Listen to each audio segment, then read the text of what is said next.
दोस्तों पिछले 1 साल में लोगों ने अपनी जानें गँवाई है, अपने रिश्तेदारों को, अपने पेरेंट्स को गँवाया है, लोगों ने अपने बिज़नेसेस गँवाए हैं, लोगों ने अपनी बड़ी-बड़ी इन्वेस्टमेंट जो की थी वो गँवाई है इस कोविड के काल में।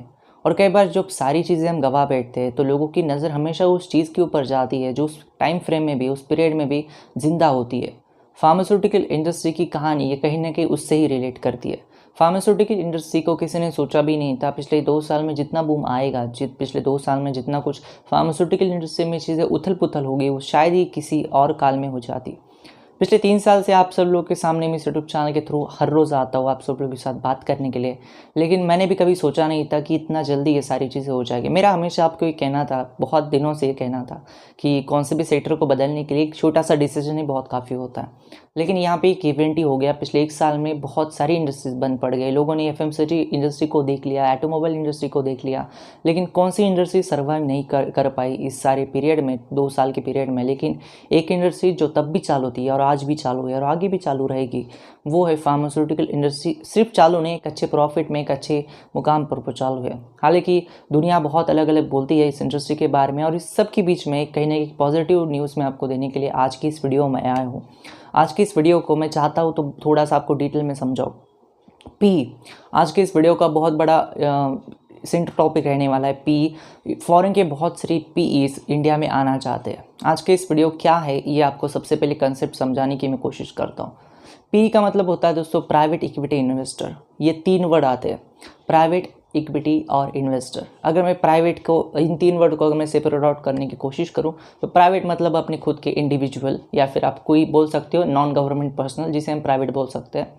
इक्विटी मतलब स्टॉक मार्केट। जो जी हाँ दोस्तों, आप सब लोग जो बात करते हैं स्टॉक्स के बारे में, उसी के बारे में ये चीज़ है कि प्राइवेट इक्विटी इन्वेस्टर्स यानी प्राइवेट स्टॉक मार्केट जो इन्वेस्टर्स है फॉरेन के, इंडिया के नहीं बात कर रहा हूँ मैं, फॉरेन के, उनका कहीं ना कहीं इन्फ्लो आने वाले दिनों में एक बहुत ही बड़ी न्यूज़ का आई है लाइवमेंट के ऊपर, जहाँ पे बिलियंस ऑफ डॉलर्स का बिजनेस इंडिया में आने वाला है। पिछले बहुत सारे सालों में जो चीज़ नहीं हुए है वो आज की डेट में होने जा रही है दोस्तों। जी हाँ दोस्तों, 2030 तक कई बिलियंस डॉलर इन्वेस्टमेंट इंडिया में आने वाली है, स्पेशली फार्मास्यूटिकल इंडस्ट्री के माध्यम में।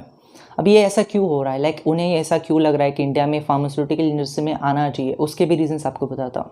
नंबर 1 रीज़न ये ही है कि इंडिया में एक्टिव फार्मास्यूटिकल इंग्रेडिएंट जिसे हम एपीआई बोलते हैं, वो पहले इंडिया में नहीं हुआ करता था। एपीआई ज़्यादा इंडिया में नहीं आता था। एपीआई को मैन्युफैक्चर नहीं करते थे इंडिया में ज़्यादातर कंपनीज़। लेकिन पिछले 2 साल में चाइना की ऊपर से कहीं ना कहीं इंडिया का विश्वास भी कहीं ना कहीं थोड़ा सा कम हो रहा है और इंडियन गवर्नमेंट ने भी ये चीज़ कहीं ना कहीं बहुत जल्दी ही ये समझ ली थी कि चाइना का कोई भरोसा नहीं है। अगर वो एपीआई अपना रुकवा दे तो इंडिया की फार्मास्यूटिकल इंडस्ट्री डायरेक्टली कोलैप्स हो जाएगी। तो इसलिए 2019 में जब हम मेट्रो के एपिसोड्स करते थे, 2019 में ही ये न्यूज़ आई थी, मुझे अभी भी याद है कि इंडिया में आने वाले दिनों में एपीआई मैन्युफैक्चरिंग किया जा सकता है। और कोविड उसके बाद आया और आज की डेट में यही हाल है कि एपीआई बहुत सारी कंपनीज बनाने की शुरुआत कर चुकी है। Number 1 reason foreign investor India में आने का यही है कि फॉरेन इन्वेस्टर चाहते हैं कि एपीआई अगर इंडिया बनाता है तो इंडिया एक इंडिपेंडेंट हो जाएगा फार्मास्यूटिकल इंडस्ट्री के रिलेटेड। उसके और ज़्यादा रीजंस है जिसके स्क्रीनशॉट आपको स्क्रीन के ऊपर अभी दिख रहे होंगे। मैं भी मेरे मोबाइल के स्क्रीनशॉट्स निकाल लेता हूँ क्योंकि ये न्यूज़ जो है मैंने इसको बहुत डिटेल में समझाने की आपको मैं कोशिश करूँगा इस वीडियो में। सबसे पहले जो स्क्रीनशॉट आ रहा है ये देखो दोस्तों, ये न्यूज़ ये है कि एपीआई जो कंपनीज़ है जैसे डाइविस लैबोरेटरीज हो गया, लॉरस लैब्स हो गया, ग्रैनुल्स इंडिया हो गया, आरती ड्रग्स हो गया, सोलर एक्टिव फार्मा हो गया, ऐसे सारी companies plus generic pharma company जो है जैसे Sun Pharma, Aurobindo Pharma, Doctor Reddy Laboratory, Cipla, Lupin और जो कॉन्ट्रैक्ट रिसर्च कंपनीज़ है जो कॉन्ट्रैक्ट बेसिस के ऊपर अपनी मैन्युफैक्चरिंग करती है, ऐसे बहुत सारी कंपनीज़ इंडिया में हैं और इनकी फास्टेस्ट ग्रोथ आने वाले दिनों में होने वाली है। ऐसा बहुत सारे लोगों को नहीं, हमें भी विश्वास है और उन्हें फॉरेन के लोगों को भी विश्वास है। अब ये न्यूज़ अहमियत इसलिए रखती है दोस्तों क्योंकि ये फॉरेन के इन्वेस्टर है, इंडिया के इन्वेस्टर नहीं है। अगर इंडिया के इन्वेस्टर होते तो इस चीज़ें कहीं ना कहीं मैनिपुलेट किया जा सकता है, ऐसा हम बोल सकते थे। स्टॉक मार्केट में क्या होता है पूरे स्टॉक में कि यहाँ पे डीआईज होते हैं और एफआईज होते हैं, डोमेस्टिक इन्वेस्टर्स होती है और फॉरेन इंस्टीट्यूशनल इन्वेस्टर्स होते हैं जो फॉरेन के पैसे इंडिया में लाते हैं, फॉरेन के पैसे इंडिया में इन्वेस्ट करते हैं। जिस भी कंपनी में उन्हें लगता है उस कंपनी में वो इन्वेस्ट करते हैं और उसके बाद उन्हें जब रिटर्न मिलता है तो अपने अपने वो इन्वेस्टमेंट के पोर्टफोलियोज बनाते हैं। लेकिन अल्टीमेटली क्या होता है कि ये पैसा जो है वो कंपनीज़ के पास आता है। स्टॉक में जब आप इन्वेस्ट करते हो तो कंपनीज़ के पास आप इन्वेस्ट करते हो, तो इसलिए चाहे वो फॉरेन के लोग लगाए या फिर डोमेस्टिक लोग लगाए, ये पैसा तो फार्मास्यूटिकल कंपनी के पास ही आएगा अगर वो इंटरेस्ट रखते हैं थोड़ा सा भी उन कंपनीज़ में जो उनके नाम मैंने आपको बताया, लुपिन हो गया, एरोविंडो हो गया, Sun Pharma, Doctor Reddy Laboratories. Okay, ये चीज़ आपको पहले क्लियर हो गई। मुझे ऐसा लगता है ये मैंने बहुत डिटेल में आपको इस वीडियो में बताने की थोड़ी सी कोशिश की है स्टॉक मार्केट के बारे में, क्योंकि आप सब लोग थोड़े से छोटे हो, आपको नहीं पता कैसे चीज़ें होती है।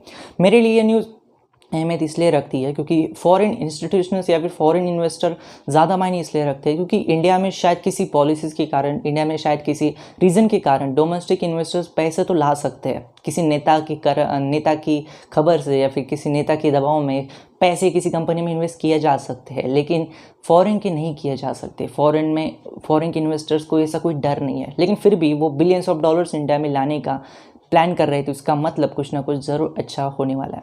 और एक स्क्रीनशॉट है मेरे पास, मैं फिर से मेरा मोबाइल ले लेता हूँ। एक स्क्रीनशॉट जो आपको अभी स्क्रीन के ऊपर दिख रहा होगा, ये स्क्रीनशॉट देख लीजिए। इस स्क्रीनशॉट में आपको चीज़ें और ज़्यादा क्लियर हो जाएगी।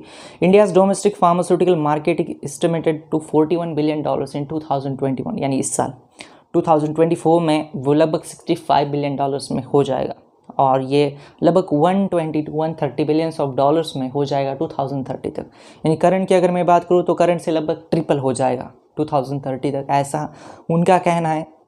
livemint.com एक बहुत बड़ी वेबसाइट है, न्यूज़ बहुत उनके जेन्युइन होते हैं।